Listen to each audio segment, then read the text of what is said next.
अस्सलाम वालेकुम स्टूडेंट्स। आज का हमारा बायो का जो टॉपिक है that is osmosis. Lecture start करने से पहले आप पेन वर्ड 70 एंड 71 को अच्छी तरह रीड कर लें ताकि आपको लेक्चर समझने में आसानी रहे। सबसे पहले हम डेफिनेशन देखते हैं ओस्मोसिस क्या होता है। It is the movement of water from a solution of lesser solute concentration to higher solute concentration. इसमें जो वाटर है वो लेसर सोल्यूट से, यानी जहाँ पे सोल्यूट की क्वांटिटी कम होगी वहाँ से उस सोल्यूशन की तरफ मूव करेगा जहाँ पे सोल्यूट की क्वांटिटी ज़्यादा होगी। Now the question is that what is solute. बेटा सोल्यूट वो सब्सटेंस होते हैं किसी भी सॉल्यूशन में जो कि लेसर क्वांटिटी में पाए जाते हैं। ठीक है, अब यहाँ पे मैंने एक सॉल्यूशन बनाया वाटर एंड साल्ट का। यहाँ पे वाटर कितनी क्वांटिटी में प्रेजेंट है, लार्जर क्वांटिटी, और साल्ट लेसर क्वांटिटी। जो साल्ट हो गया वो क्या कहलाएंगे फिर, solute, and the water is called solvent. ठीक है, अब यहाँ पे एक न्यू कॉन्सेप्ट आ रहा है डेट इज़ टॉनिसिटी। बेटे जहाँ भी आपको वर्ड टॉनिसिटी आए आपके माइंड में फ़ौरन से क्लिक हो जाना चाहिए जहाँ लफ्ज़ टॉनिसिटी हो वहाँ पे सोल्यूट की बात होती है। ठीक है, क्योंकि टॉनिक का मतलब ही क्या है, सोल्यूट। तो टॉनिसिटी क्या होती है, रिलेटिव कॉन्सेंट्रेशंस होती हैं सोल्यूट्स की इन सॉल्यूशंस में बीइंग कंपेयर। आपको डिफरेंट सॉल्यूशंस दिए हुए हैं, अगर वहाँ पे उन डिफरेंट सॉल्यूशन में सोल्यूट की क्वांटिटी डिफर कर रही है तो वो उन सॉल्यूशंस की टॉनिसिटी होगी। जिस सॉल्यूशन में जितना ज़्यादा सोल्यूट होगा वो उतना ज़्यादा कॉन्सेंट्रेटेड होगा और वो ही उसकी टॉनिसिटी कहलाएगी। ठीक है, यहाँ डिफरेंट कंडीशंस हैं जिसमें सबसे पहले है हाइपरटोनिक सॉल्यूशन। आपने द वर्ड हाइपर बहुत बार सुना है विच मीन्स हाई। तो टॉनिक का क्या मतलब अभी मैंने बताया है आपको, सोल्यूट, यानी ऐसा सॉल्यूशन जिसपे सोल्यूट की कंसंट्रेशन हाई होगी that is called hypertonic solution, and the other one hypotonic solution. बेटा ये वो सॉल्यूशन है जिसमें सोल्यूट की कंसंट्रेशन क्या होगी, लेस होगी।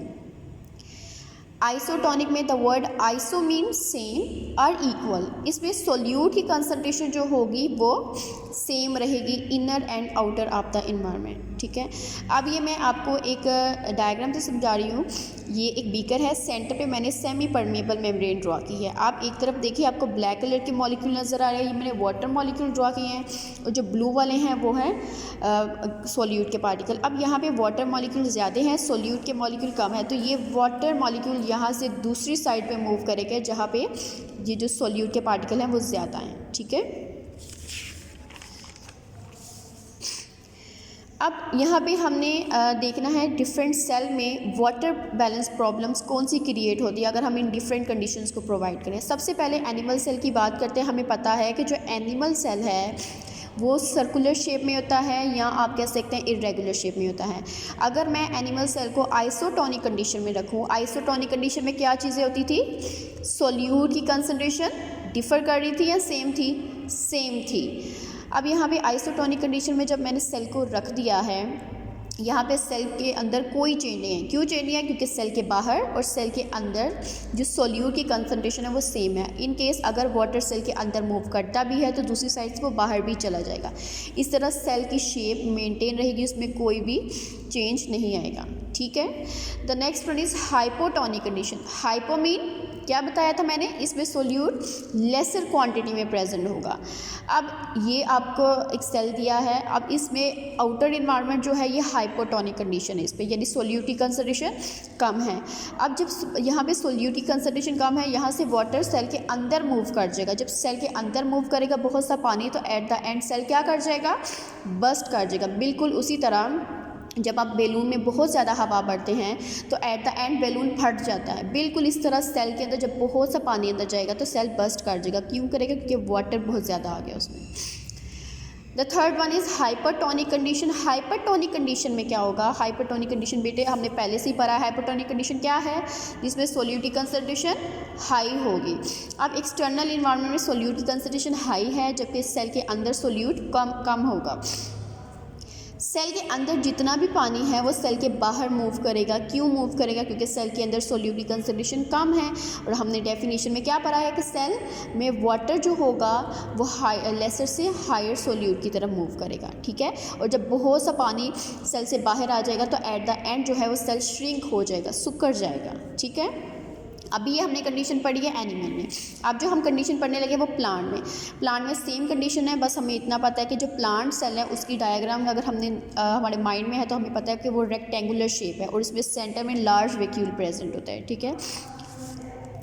आइसोटोनिक कंडीशन में हमें पता है कि सोल्यूट की कंसंट्रेशन सेल के बाहर और सेल के अंदर सेम होगी। ये सेम होगा जैसे हमने एनिमल सेल में देखा कि अगर सेल के अंदर पानी आ भी रहा है तो दूसरी साइड से बाहर भी जाएगा। इसके नतीजे में सेल के अंदर कोई चेंज नहीं आता।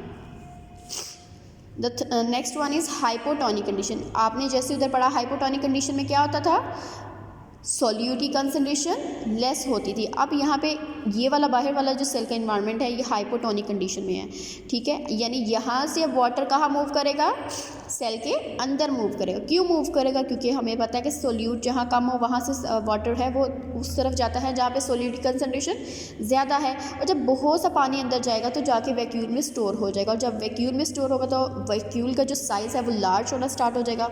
जब ये लार्ज साइज़ होगा तो ये वॉल्स में प्रेशर क्रिएट करेगा, और इस केस में सेल बर्स्ट नहीं करेगा। क्यों नहीं करेगा, क्योंकि यहाँ पे वैक्यूल प्रेजेंट है। वैक्यूल क्या करता है, उसका काम ये है कि वाटर को इब्जॉर्ब करे, स्टोर करे, और जब वो इब्जॉर्ब करता है तो उसकी वजह से फिर प्रेशर क्रिएट होता है वॉल्स में, और उस प्रेशर को हमने टर्गर प्रेशर कहना है, ठीक है।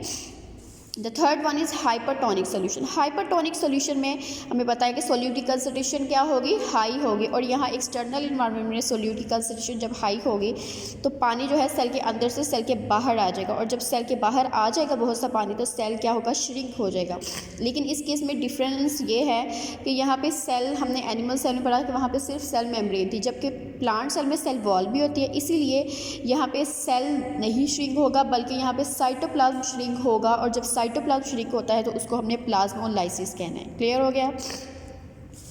अब आपकी डायरी क्या है बेटा, आपने ये जो मैंने आपको लेक्चर दिया है इसको अच्छी तरह से याद करना है, अपने कॉन्सेप्ट्स क्लियर करने हैं। अगर आपको इसमें कोई इशू आता है तो आपने मुझसे कांटेक्ट कर लेना है बिटवीन 2 PM to 3 PM तक, ठीक है।